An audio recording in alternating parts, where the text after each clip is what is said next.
You're listening to the Comic Crusaders Podcast. I am your host, Al Mega, CEO of Comic Crusaders and Undercover Capes. In this show, I'm sitting down with creators from all walks of life to talk about inspiration, process, the lessons they've learned, and a whole lot more.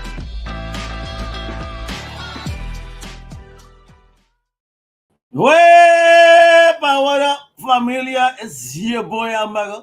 Welcome again to another fire episode of the Comic Crusaders Podcast, where we shine the spotlight on the dopest creators in the game. And today, oh man, grab your snacks, your VHS rewinder, and your favorite 90s manga vibe, because we got the one and only creator in the building that is like, he's a freelance writer, he's a comic book creator, right? And he's a mastermind behind an upcoming Kickstarter project that mashes up aliens, high school drama, and the vintage manga flavor, right? It's called Model UN. Yo, it's got wild extraterrestrials, 90s nostalgia, high school politics, and that anime style flair we all grew up loving. So we're about to dive deep into my man's journey right here, his love for storytelling, and why this book right here is about to take over your shelves and your imagination. So strap in, because this is going to be an intergalactic ride with the big boss himself, the mighty wordsmith that is Benjamin Hunting. Welcome to the show, brother. How you doing? I'm doing good. I'm going to find it hard to live up to that intro, though. That's really it's got everybody hyped. And then I appear. But bro, they should be. You got a dope 5-book called Mario is about to drop. I mean, aliens, high school, 90s, manga, 54 pages more. Listen, we're gonna, and listen, it's only being teased now, folks. This is about to drop. We're gonna learn all about it. All right, don't you worry. But of course, in typical Comic Crusaders fashion, Mr. Hunting, we need to know the origin story of the Hunting verse, where you're originally from, and of course, what was the first thing in all of fandom that you ever fell in love with? All right. Well, I'm from Quebec in Canada, a small town Quebec. Pretty close to the Vermont border, and I grew up there. In terms of fandom, the first thing I guess that really grabbed me was probably Star Trek when I was a kid. Star Trek. Okay. I loved watching the original series. I loved the original series movies, and I got obsessive about it. You know, reading all the pocket novelizations that came out, and just watching it over and over on syndication, because I didn't have a lot of English where I grew up. It's a French language province, so didn't have a lot of English language media to consume. Really? I was limited, and the channels that I did get, you know, Star Trek was on. So that's what I ended up watching a lot when I was young, and just kind of seeped into my brain. Oh, gotcha. And what about the pop culture scene, you know, growing up in Quebec? You know, was there any growing up for you? I mean, there is, but so my media consumption, I guess you could say, was pretty tightly controlled. I didn't watch a lot of TV when I was a kid, not until I was probably a teenager. So pop culture, it was limited to what I could hear on the radio and what would come in on a couple of English channels. The radio? Yeah. You're making me feel like you're one of these, like in the 1920s now, standing in front of home, your mom is cooking in front of the radio station. Yeah. And the one radio station, big ass radio, you know, it's like extra piece of furniture. It gets really hot in the winter. You just stand around and keep your hands warm. You know what I'm saying? Yeah. But you probably could have turned into the Hulk at one point. You don't know. I didn't get the good superpowers. I got the wrong superpowers from that radio. Now, you know, you got the right superpowers, the writing superpowers, that is. Well, I guess that's true. Let's attribute that to radiation. I'm cool with that. And Awesome Source Radio, big shout out. Ask you what's a radio. My man wouldn't be able to see one. But, that's a really existential question based on that username. He has many questions about himself. Now, but let's talk about this. I need you to take us back. Like, what were the early inspirations in your life now? When you started picking up that pen to be that sword in your life to jump upon creation? So, I mean, I'm a professional writer outside of comic books. I've been writing freelance for the last 17 years. And 17. Yeah, well, a wonderful journey. Bless, bro. Thank you. Vet in the game here. That's all I do all day long. Mostly about cars, technology, and culture sometimes. But when I was a kid, I loved fiction. I loved reading, and eventually got into writing fiction. And I was encouraged to do it, in a school setting, but no one ever really presented it as a career. No one ever really goes up to you and says, "Hey, you can earn a living as a writer." And I really regret that, because I honestly try to encourage everyone that I meet to follow that passion if that's something they have, because writing has been a fantastic career for me. And I really do think it's feasible, even though the media landscape is getting harsher and harsher with each passing day. It is something that I think you can make a reality for yourself. But in terms of writing comics, I was pretty late to comics in my life. I grew up when I was a kid. I was really into Sunday morning cartoons and comics, so like things like The Peanut, newspaper, me too, man. like Bill Watterson, Gary Larson, Berkeley Breed, Chibi Trudeau, all that stuff. It was great. But then when I got older, my teenage years, I kind of moved away from comics. I didn't make the next step into superhero stuff. It just didn't happen for me. So I was aware of it, but I wasn't in that world. I didn't know that independent comics existed. I had no idea, because, as I mentioned, where I grew up was pretty insulated. So if you don't have a comic book store in a small town, you don't really have access to anything outside of what's very, very mainstream. And it wasn't until my early 30s when I moved to a neighborhood in Montreal, Quebec, that had just had a new comic book store open, maybe a couple. Oh, wow. Yeah. So I wandered in. They were new. I was new.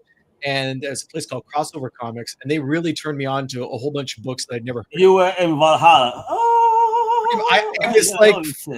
It's kind of like that, though. It's like a revelation. It's the idea that there's these stories that are being what kills told. me though, that you found this at your 30s though. I think you're probably one of those that I've spoken to that you kind of really dove in this later in life. But I find that to be awesome, because that's what I tell people, is like, comic books isn't what you think. Now, what I'm curious about is, you go into the shop, you jump in. What is the first thing that actually catches your eye? Fun Home by Alison Bechdel. Oh, damn. He was super indie. I love his shit. My man. That's what grabbed me. Yeah. And I didn't know that stories like that were out there. Like I had not heard of that type of storytelling. Yeah. And that's what really. So 8 years later, I write and co-create my first comic book, Code 45, in the year 2019, 2020. And that came out on Kickstarter, but also with Scout Comics and Simon & Schuster. And it was a pretty short distance from like becoming a comic book fan to realizing that I wanted to be telling these stories as well. So I really credit that moment at Crossover Comics. And books from people like Alison Bechdel and people like Simon Hanselman, and just these stories that I'm not encountering in any other form of media. I'm not seeing them on TV. I'm not seeing them on the movies.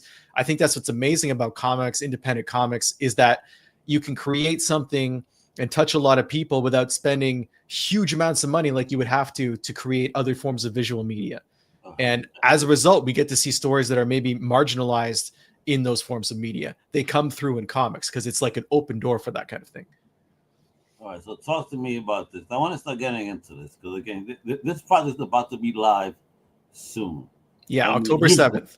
You've created 6 already, right? This will be number 6, I think. Yeah. This will be number. Hey, look at this! Look at this guy. He's even a vet here. So talk to me about your first steps into crowdfunding. I know people are always curious about that. So how did you decide upon Kickstarter being the platform, and how was that first venture? Like, that's a really great question, because it has 2 pretty interesting points, at least in my opinion. So in 2019, as I mentioned, I partnered with artist Joe Ng and designer Angela Hodge to make my first comic book, Code 45. We did the first issue. And we started looking for publishers. I didn't know anything about crowdfunding. I didn't know it existed. So we started looking for publishers, and we had a black and white book. Scout Comics was like, whom I can't recommend. Do not go with Scout Comics. It was an overall bad experience. But back in 2019, Benjamin did not know that. So Scout Comics is like, we want to put your book out, but it needs to be in color. You have to color the book. That's our market. And I'm like, all right, well, if we're going to do that, then that's extra cost. What are we going to do? How are we going to bankroll that? And Scout was like, well, you could try crowdfunding. A lot of our people that we collaborate do that. So I looked into it. You check out Indiegogo, you check out Kickstarter. Kickstarter looked like the better platform. About a month after we signed our contract to publish with Scout, we decided to go ahead with the Kickstarter. 2 months later, it was live, and things went really well at first, especially for our first book. And then 2 weeks into Kickstarter, COVID happened.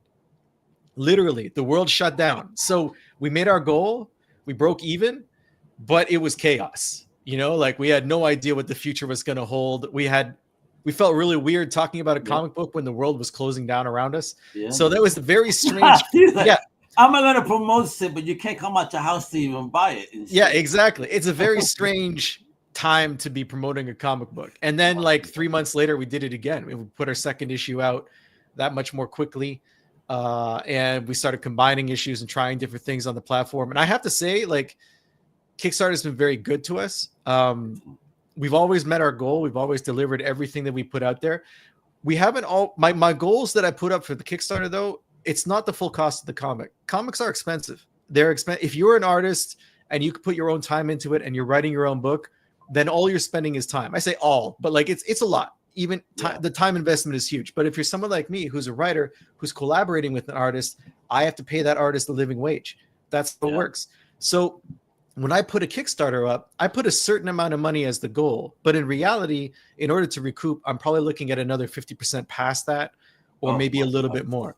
So our Kickstarter campaigns have always done well, and they've done well enough for us to continue making comics, which is my goal.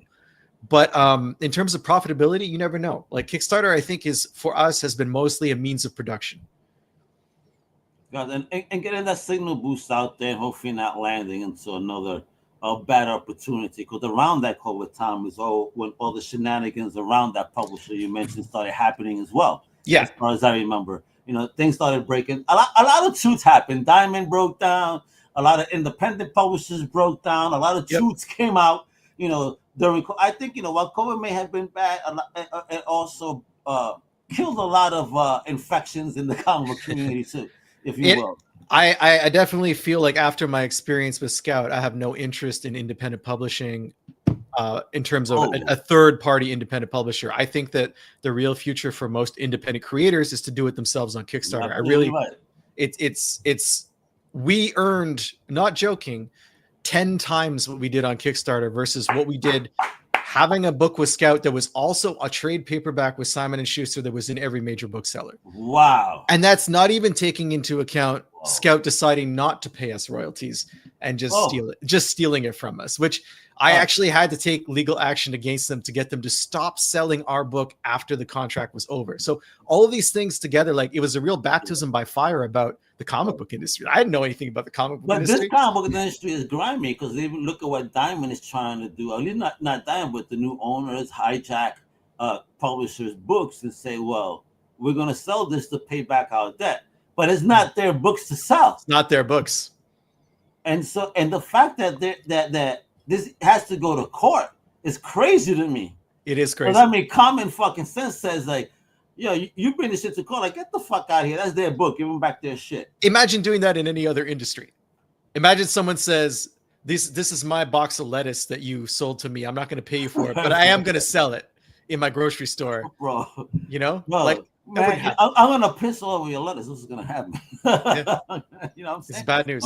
Don't be playing with me like that now. Again, this is why I love what you said, though. I think you're absolutely right when it comes to these crowdfunding platforms. That is the future for every single independent creator that, again, has a tenacity to get the book done. Because not everybody understands. It's not easy, like you've been mentioning. It is not easy. Sometimes, listen, it's a 50-50 chance whether there's profitability or not. Well, that's what's great. So what I always try to do with Kickstarter, and this is true for Model UN, my book that's coming out on October 7th, the book is done. It's complete. It's ready to go.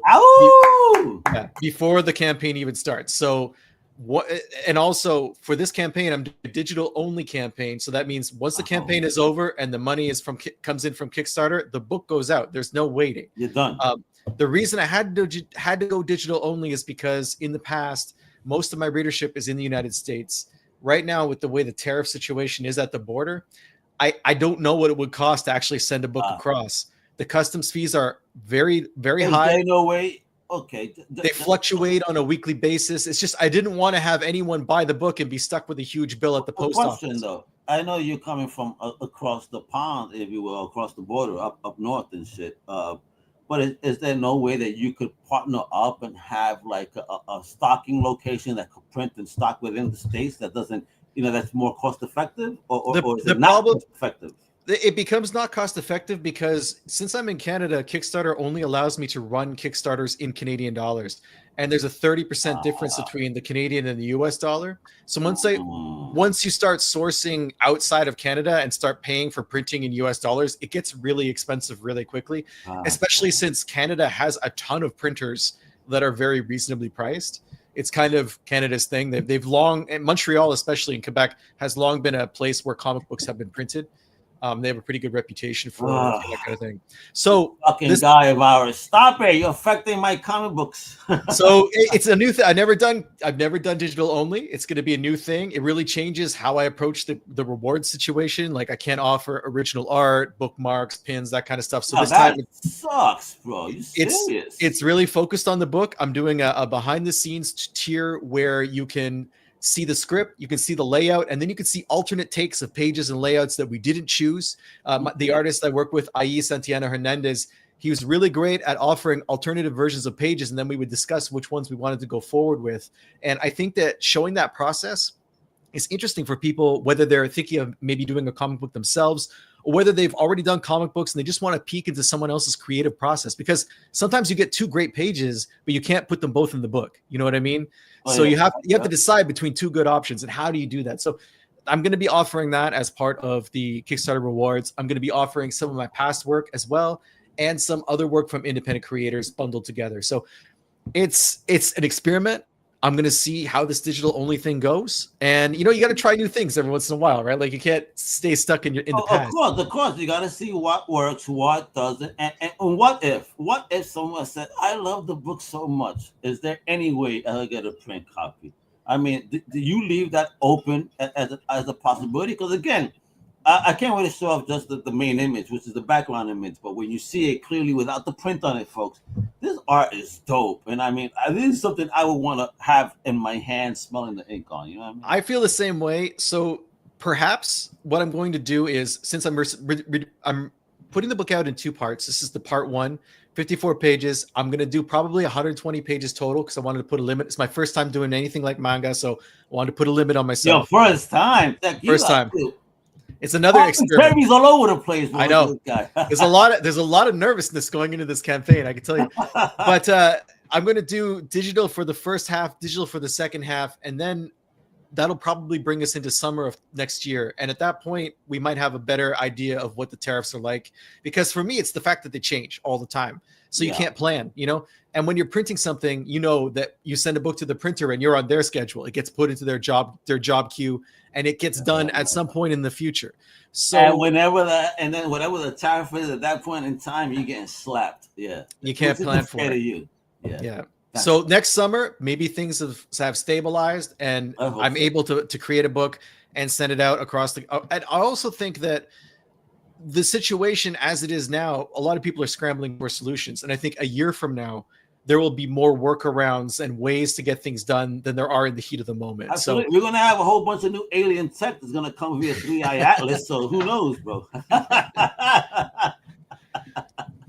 All right, let's have some fun here. But all right, I won't about to show this project in just a moment. But you mentioned your creative partner. Yes. In this process. Talk to me about what I love to call the promance.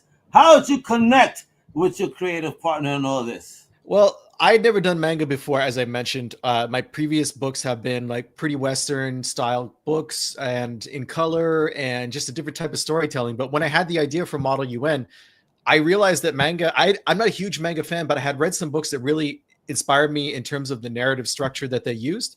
And I thought that would be a really great thing to apply to this particular story. So I hit Facebook. There's a lot of Facebook groups that are designed to connect writers and artists from all over the world. And it's a fast way to see a ton of portfolios. It's also a great way to get an insane amount of spam in your inbox because there's a lot of there's a lot of bots out there that are going to draw for you. But I found IE's portfolio. And what impressed me about it, he's in Argentina, but he's originally from Peru. And what impressed me the most was his ability to combine like really clean and advanced looking sci-fi backgrounds and ships and stuff with faces and facial expressions that were you could see what the character was thinking and what they were feeling. And so you had these two, like, you had this very clinical sci-fi approach combined with a very humanistic character approach. And that's something that I thought would be super valuable for this particular book. And I really scored with Santiago Hernandez because he's really great at putting energy into pages. So I would send him the script and he would send me a couple versions of a page where he would be like, hey, you know, I thought about, why don't we add some motion here? Why don't we move this panel here? What I added this panel, I added this joke. Like, he was always, it was an additive process with him. He always had something he wanted to contribute to the story. And that's fantastic. Like, that's collaborating in comics it's amazing because you get the best parts of like multiple brains all mushed together on a page. You know, and you don't want a robot as a partner either. You want someone that'll provide you some feedback, some pushback, some like, hey, how about if we thought about this way? Exactly. You know what I mean? And they're the collaboration. And the artist is the visual expert. You know what I mean? Like, I have an idea of how I want things to look, but ultimately, and I learned this. You're only the writer. Yeah. You think in such a lane, but when you think from the artistic perspective, it's like, oh shit, it's a whole different monster. And there's different ways. Conversations between writers and artists, because I see how everybody really does look at things, and it's so strange, but also so wonderful. Because that's why we get the beauty sometimes out of these books. No, for sure. Wonderful that when you get that perfect collaborative mashup. You get the most beautiful book, which I think that, you know, I think this book right here has that huge potential. Because look at this. Let me put this on the big screen. Look at that art, yo. Holy shit. So look at, folks, Model UN, Aliens, plus high school, plus 90s, that's my era, plus manga, plus 54 pages. Wait, when aliens mistake a high school Model UN club for the rulers of the earth, the fate of the planet rests in the hands of oh my God. You do not want to put the fate in the world and the knuckleheads I grew up with. I'll tell you. No, me neither. It would not have gone well. I don't think. No. So talk to me, Model UN, man. Talk to me about the cast of characters that we will be meeting, and the dope story is going to be dropping real soon. Well, what I really wanted to do was kind of take a group of misfits, people who are. Some people are in this club because they're real keeners and they really want to be there. Some people are just there for the extra credit. Some people are there because they broke an arm and they can't play soccer that semester. You get a whole bunch of different personality types and you put them in this one room at the end of high school, the last semester of their high school experience, and you kind of shake it up and you see how those people bounce off of each other. But I thought that a really great way to shake it up would be to introduce these aliens who show up, which is, I think, the ultimate kind of stress test for a bunch of kids. And I had a lot of fun with the idea that when the aliens show up and mistake these kids for the actual United Nations who are ruling the earth, if the leader of those aliens was so stubborn and such a doofus that they didn't want to admit they were wrong. So even though all the evidence is kind of pointing at, hey, maybe these are just kids, maybe you made the wrong choice. Even if their own crew is saying that, the alien leader's like, no, you know what? I got this. Like, just do what you're told and we're going to get through this situation. So you have these two hierarchies where you have these kids in this club and then you have this like rigid alien society, and they mash up together and you get comedy out of that. It can be funny. Like, it's a weird situation. You have both of these people are out of their elements and you're in the moment where you can't really be intellectual about it. You have to make decisions. You have to make choices. So that was a lot of fun for me. And if the aliens think that the UN rules the world, oh my God, we're really in trouble. Maybe in the 90s, it was a little bit more plausible, but yeah, these days it's not. Yeah, we're done, yo. 3-Eye Atlas, don't talk to them. Talk to us. All right, now check this out, folks. I mean, all right, so this in traditional manga backward style, or we're going normal North American? Normal style. North American style, yeah. All right, bet. All right, so look at this artwork right here, looking great already. All right, that panel work. Ah, yes, look at that. I love it. There we go. So what I tried to do too is bring in some elements, like you can see here, this little stats panel that kind of combines what you would find in a high school yearbook. Kind of like the character selection screen on a fighting video game like Tekken or Street Fighter. You know, like I wanted to be able to quickly develop the characters in a limited amount of time. So I'm doing that in the story, but I'm also having these little breaks with reality, which is something that I think is fun. Like in manga, you can do this kind of stuff. You know, like I'm already laughing because I already know I already knew a girl like this. You know, the yearbook quote. Do I really have to fill this out? Like, yeah, you do. What the hell? But the worst of I love it. Kleptomania is hilarious. I swear to God, I think every girl I knew in high school was a klepto. I don't know, bro. All right, look. Oh man, I see, bro. I dig this. This is real cool. This looks great, man. It's just a fun way to try different things. That's as nervous as I am about doing manga for the first time, I'm also excited because like I get to get out of my comfort zone. I get to try something that I've never tried before. Listen, you never know how good you are at something unless you try. Stepping outside of the comfort zone is actually where you may be able to excel the most.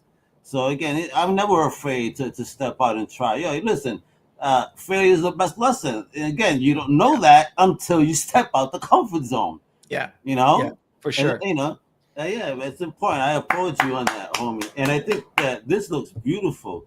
And just seeing here, like the chibi look down here, that shit is hilarious. You really hitting the marks of what I know of manga. Because, you know, I've read several mangas, Death Note, One Punch Man, Berserker, I've checked out, you know what I mean? The old school Spawn and shit like that. When that was a manga, I dig it. And I think you guys capture it well. The art is very consistent.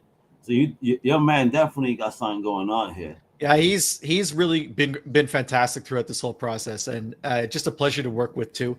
Great communication, and really excited and engaged with the project. And that's all you can ask for when you're partnering with someone, especially you go in with a stranger, you don't really know them. My previous projects I worked on with people that I'd known almost my whole life, and it's a real different thing when you start doing things with brand new people. But again, like we were just talking about, doing new things is how you grow. So meeting new people, collaborating with new people, it helps you grow that way as well. 150,000%. Now, when you went manga, was there any particular influence in your style or narrative that you were kind of going for? Like I'm not a huge manga reader, but there were a couple of books that I did keep in mind while I was working on this. One of them's called Skullface Bookseller Honda-san, which is kind of a slice of life book about a woman who sells books in Tokyo, but she has a skull for a face, and all of her coworkers have like hockey mask, welding mask, Halloween mask, like all of her workers have that, and the only people with normal faces are the customers. And other than that, the book is completely normal. And it's a fun thing that kind of drew me in, where I'm like, maybe I never would have picked up a book about someone selling books, but because it has this weird conceit about it, it was enough to like pull me in, right? I think we need to host a convention like that where every creator wears a funny mask, like a Wookiee mask or something. Yeah, you got to go to town. But and also, I didn't really realize it at the time, but looking at the pages now, there's definitely some Scott Pilgrim in there, and I think whether you consider Scott Pilgrim manga or not, whether it's straddling that border, I just think some of the energy. It was on the border. I would say that much. I think it really was. I mean, I see it. When I look at some of those stats panels that are in there, it's like, okay, this is like a little bit video game culture for that Scott Pilgrim had kind of brought into the scene that you don't see so much these days. But I realized that after the fact. Yeah, but these are things I always like, because again, I'm even though I'm a '90s teen, I'm an '80s kid that was reading Marvel Universe back in the day. Remember?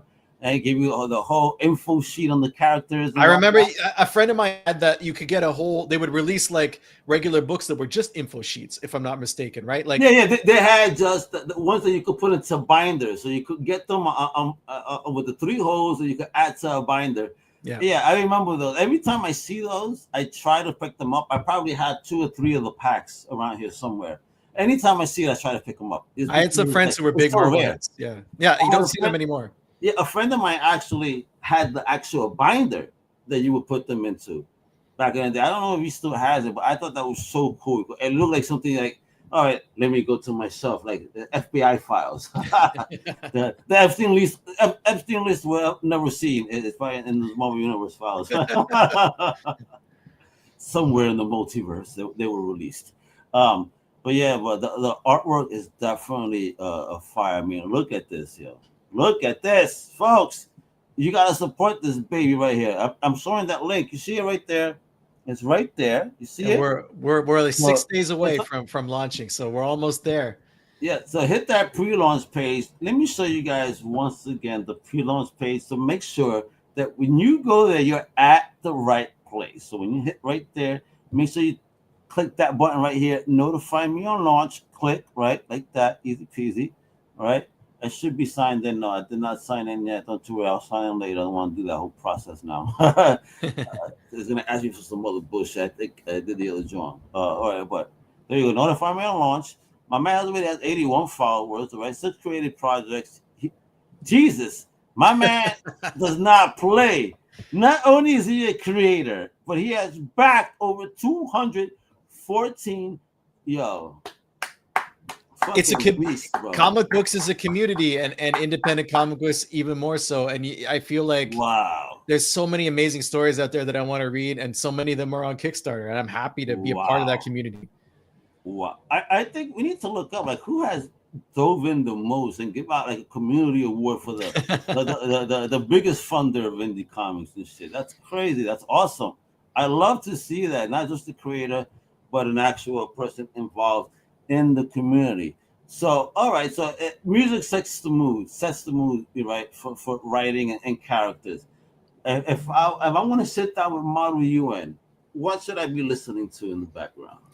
Well, I mean, if you want to be period correct, the book is set in 1996, so that gives you a lot of options. I mean, oh, good ass music. Boy. You've already got 2 solid Wu-Tang albums out by then. You've got 2 Portishead albums.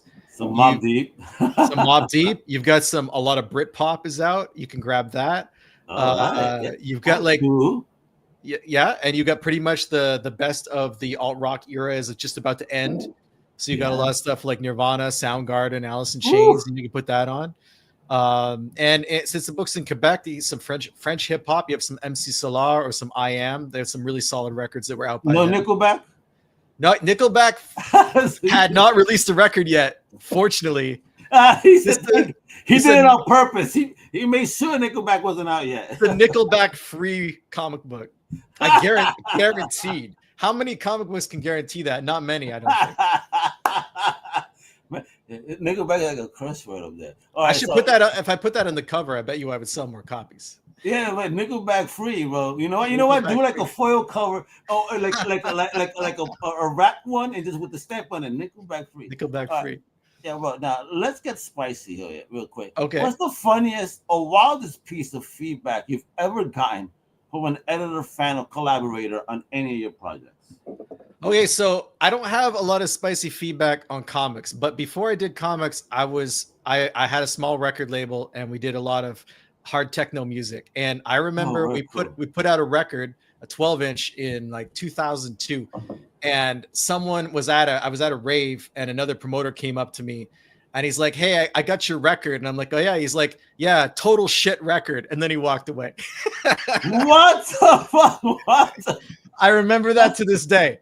So that is probably the spiciest piece of feedback I've ever received on something I created. I would have been looking on myself like, who the fuck you talking to? And like literally came up to me to say that. Like I did not approach this That's person. it. And nothing else. Didn't say hi, nothing. No, mission accomplished. Wow, motherfucker, bro. Yeah, but well, I hope that never happens to me. But if it does, again, I gotta have thick skin, right? Thick skin. Yeah, you gotta laugh. I've laughed at a lot of things, so why not? All right, so this is just part 1, right? And you're teasing us with a part 2. But really, really, how far have you mapped this universe out thus far? I've got it pretty much to the end, and I know how it's going to end, and it's just a question of getting there. I'm already started working on issue 2 or part 2, and that'll be the final part. And I hope to have that ready by probably spring of next year. Great. So I love how you just said that. I know how it's going to end. I spoke to a writer, and I asked him that, it's kind of a similar question regarding process and where do they start. And he just basically goes, I start with the end. And then I got to get to that end somehow. 100%. This is my 3rd comic book, and the previous 2 books I started with the last page. I knew exactly what the last page would look like. Wow, that's so weird. Crazy, bro. That is crazy. I just got a backwards brain, I guess. I don't know. No, but I mean, I get it because you know, all right, this is the oomph for me. But how do I mean, what's that process like to get to the end? Now you figured out the end. You figured out the end. You said, "Fuck it, this is how I want this book to be done." Now, when you sit back, what's the process like to really figure out to get to that end? I think what you have to do, or at least what I do, is I try to you need to, obviously it's a journey, right? But for me, most of the books that I enjoy the most, I enjoy because the characters that are in the book are growing throughout the story. And I get attached to the characters and they move through the story. And at the end, I'm satisfied because they've achieved whatever level of growth was required for the goal they were getting to. So for me, when I have the end of the story, I have to figure out a way to get the characters to that end in the way that's interesting to the reader. And I have to have it be believable that the characters at the beginning of the book are able to become who they need to be at the end to get to that end, because they're not the same characters anymore from the beginning to the end of the story. So that's the real challenge for me, is like figuring out how they're going to grow and how they're going to grow together, especially a book like Model UN, where you have a bunch of different kids. When you're a kid, your personality is not necessarily formed, right? The things that are happening to you can often really sway you in one direction or another, especially if you're in like a stress situation like this one where aliens show up. You start to find things out about yourself that maybe you didn't know. And that became a big part of the story for me, is like kind of self-discovery for the kids who are involved. Well, yeah, listen, you saying the aliens come in, I'm thinking about the aliens that are coming our way now. I'm only playing, folks. I ain't fucking with people like this because everybody's all worried. Whatever happens, happens. Let's live our lives and buy comic books. That's what we need to do. So, creative challenges, right? They keep it sharp, which you was talking about. It's the business, right? So, what was the biggest roadblock, if any, in making Model UN, and how did you overcome it? The biggest roadblock was finding an artist to collaborate with. And because I was moving into a totally different style, I had no contacts. Like I had to go public. I had to do like a public call to try and find someone. And the weirdest thing about that is you don't know anything about the person that you're essentially devoting a long period of time and a decent chunk of cash to creating a book with, right? Like, so your baby as well. Yes, your baby. Yeah, that book.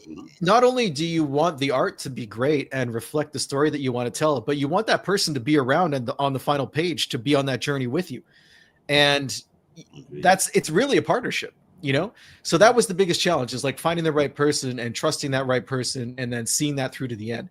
And I'm also, because of the previous books I've done have been with a different creative team, and someone on that creative team had a medical issue over the last year that kind of took them out of the picture. And Model UN became something I did because I had this hiatus in between issues on another book, and it grew and it grew and it grew in my head until I realized I wanted to tell this story.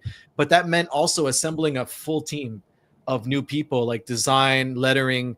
I was able to reach out to a previous editor and a previous colorist for the cover, Maya Opechik, who she does fantastic work. But other than that, it was entirely new crew, and that was a challenge as well. Like it's the same kind of deal. It's like who's going to meld with you creatively, who's going to be able to like jump on the vision that you have and improve it. So those were the biggest challenges. There we go. Now, do you think with all that and overcoming those challenges that it make the story stronger in the end now? Yeah, I think so, because it all challenges you, right? Like I keep saying that word a lot, but if you have an idea for a story, one of the best things you can do is talk to someone about it and then ask that person to give honest feedback. And I always hire an editor, in this case, Kevin Bircher, who worked on this book, because they're the people who can come in from a completely objective and say, hey, I love the story except for this, and this. But yeah, I've been telling. I told someone this the other day, but there was a 4-page section of this book that explained why the aliens came to Earth, and I loved it. It was cute. It was funny. It had all the kids were doing. It was like a good character section, and I was really proud of it. And I sent the script to the editor, and he came back and he's like, I was totally with you on this story until I got to the part where all the kids were talking about why the aliens came to Earth. And he's like, the energy was building, and then that happened, and it just dropped down. He's like, you need to get rid of that. And I was like, really? And he said, yeah. He's like, look, it doesn't matter why they're there.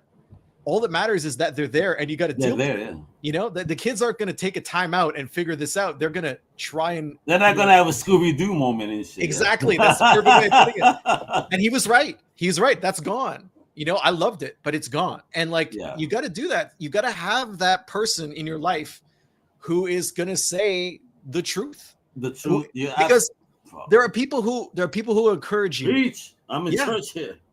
There's people who will encourage you, and you need those people in your life as well. People who encourage and support you and would never say anything against what you're doing or say anything that they think might stop your flow. Yeah. But you also have to, but you need objective people who are constructively able to explain to you why parts of your story are working. Constructive. Keyword. Yeah. Don't let no one ever tell you, oh, it sucks. All right, but why does it suck? Exactly. Why? Exactly. Why? They say the fucking real why. Exactly. Come in and say, this doesn't work. Here's why it doesn't work. Here's why you should change it. Those are the things that are so valuable because I can't see that. I'm too close to it. You know? Exactly. You love what you love. Like you said, that particular scene, you loved it. You thought, oh, this is fire, my Scooby-Doo. But no.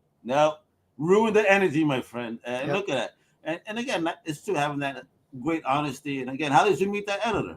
What's that romance? That was a recommendation. I had been working with I've worked with a couple editors in the past, and obviously I mean I work with editors every day, right, for my freelance writing. So I really know how valuable they are. And I've been working with Sebastian Gerner, who I know Sebastian. Yeah, and he had worked on a previous project with me, and because of his new publishing venture, he wasn't able to come on this particular journey, but he did recommend some people who could. And they got me to Kevin. It was like people who know who's someone who's available. And I find that that's very valuable. Like once you're able to tap into the community and find someone who's, you know, can vouch for someone else's work, that's really helpful. Oh, heck yeah. Now, brother, talk to me, man. Two last questions here. Okay. The first one is very important, this one.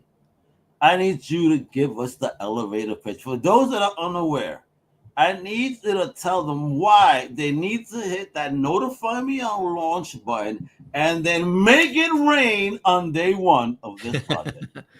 All right. Well, you know, if you love stories like Buffy, the Vampire Slayer, if you love movies like Can't Hardly Wait and Bring It On, and you've always thought, wouldn't these be better if aliens were involved? Then Model UN is for you. It's a bunch of kids who are a bunch of misfits who have self-selected to end up in this Model UN club. It's a sad little Model UN club. But one weekend, because everyone else at the school has gone on a field trip, they're left alone to deal with an alien invasion, and it's on their shoulders to negotiate the entire fate of the planet. And all they want to do is graduate. So it's a great comedy. It's great sci-fi. And I had a lot of fun taking the hierarchy of private school versus the hierarchy of these aliens with the doofus leader and just banging them up together and seeing how many laughs I could get out of it. Oh, folks, did you hear that? If that's not a fun book you guys need to have on your shelves, come on now. You better support this. And when is that book dropping again? When do people got to make it rain? October 7th, 8 a.m. Eastern at modeluncomic.com. That's where it all goes down. And now this is my second question. When this baby goes live, because I know you say you don't particularly do cons just yet. You know, I know one that you're going to have to because this property is going to be so big. You're going to have to.